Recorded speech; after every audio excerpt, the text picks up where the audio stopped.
And so my next book is called The Spirit Catches You and You Fall Down, A Huang Child, Her American Doctors, and the Collision of Two Cultures.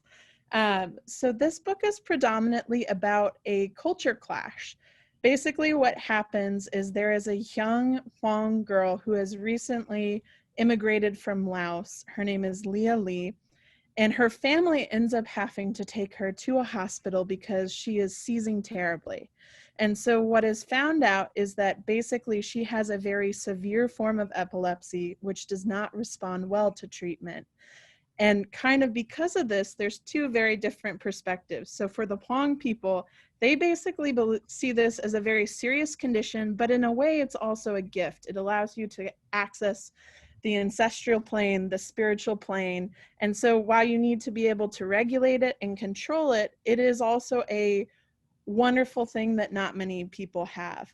On the other hand, the doctors that are treating Leah see this as a very serious condition that needs to be medicated, and she needs to have antibiotics and sedatives. And so the book really raises this question of who was right and who is wrong.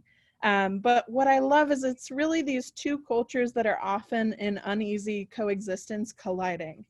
And so this is done in such a nuanced and thoughtful way. I think it could really easily go another way, and it doesn't. It never moralizes or judges any of the parties involved. The thing that I personally love is the author, Anne Fadiman, followed both the doctors, and she also lived with the Lee family for a period of months, which makes this a really even-handed treatment that exudes both passion and humanity. It's impossible to read this book and pick a side, so to speak. You'll end up agreeing and disagreeing at different points with the book. I don't say this lightly. I read a lot of nonfiction. This is one of my all-time favorites.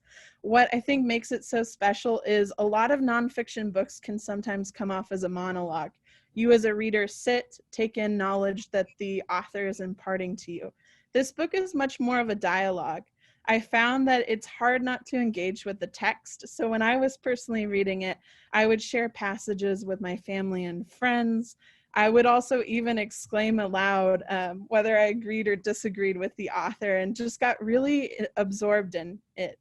So what I love, there's no heroes or villains in this tale. There's only humans captured in both their humility, their frailty, and even nobility in the midst of very turbulent and difficult times, which I think is an important story right now.